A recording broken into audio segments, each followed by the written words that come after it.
Estamos de volta aqui na TV Pai Eterno e você sabe que a celebração dos 200 anos da independência do Brasil nos dá a oportunidade de refletirmos sobre a participação da Igreja Católica na história do nosso país e particularmente no seu processo de emancipação política. E é sobre esse assunto que o repórter Tarek Cardoso preparou uma matéria especial para nós no dia de hoje. Vamos conferir.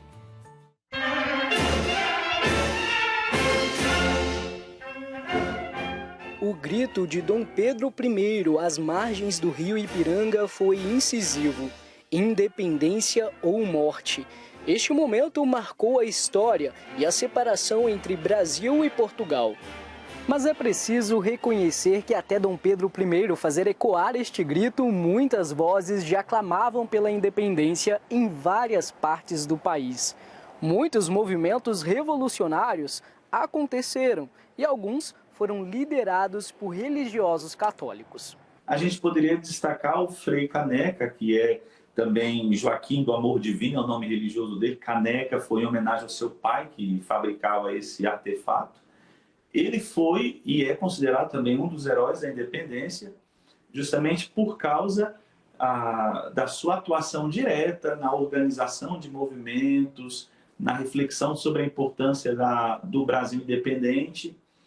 E isso fez com que ele sofresse muitas perseguições por parte da coroa portuguesa. Mas, por outro lado, como eu disse, ele deixou-se guiar em certo momento muito mais pelos ideais políticos do iluminismo e talvez como padre faltou um pouquinho daquele espírito próprio de pastor, né? Mas enquanto político foi excelente e é reconhecido pelo Brasil como um dos heróis da independência.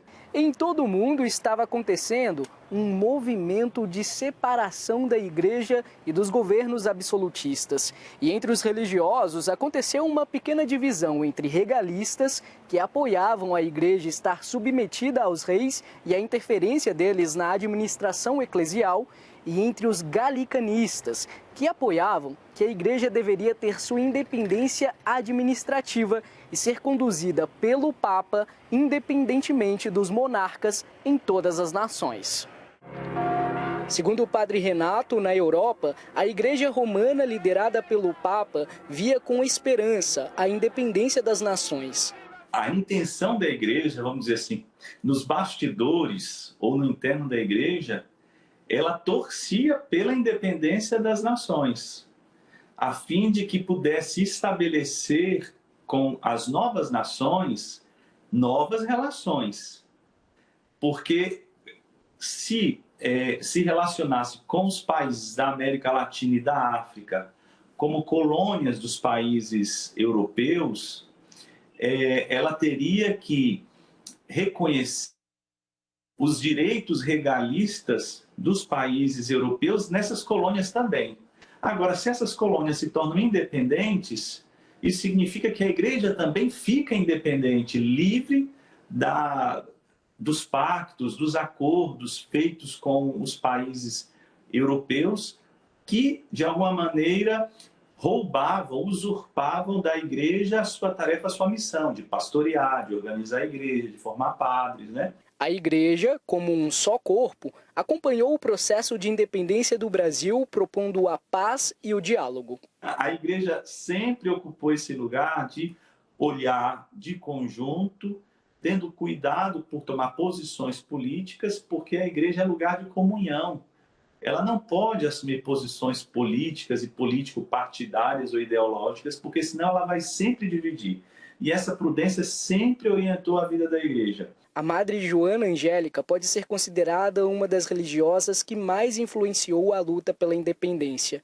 E tudo isso custou sua própria vida. O fato é que a invasão e a morte da Madre Joana causou uma revolta popular muito grande. Porque, afinal de contas, o povo se identificou com ela de ver uma pessoa inocente, religiosa, de vida contemplativa, quase não tinha contato com o mundo exterior, sendo morta pelo autoritarismo de Portugal e sem dever absolutamente nada, com um espírito de inocência. Então o povo se viu nela. Temos motivos para celebrar estes 200 anos, mas acreditamos que quando não houver mais fome, quando não houver mais racismo, quando houver respeito ao meio ambiente e aos povos originários, quando houver respeito às nossas mulheres, aos nossos jovens e às crianças, quando houver saúde, educação e moradia para todos nós, o Brasil será verdadeiramente independente. A Igreja continua lutando pela independência do Brasil, levantando sua voz e agindo na linha de frente em favor do povo brasileiro.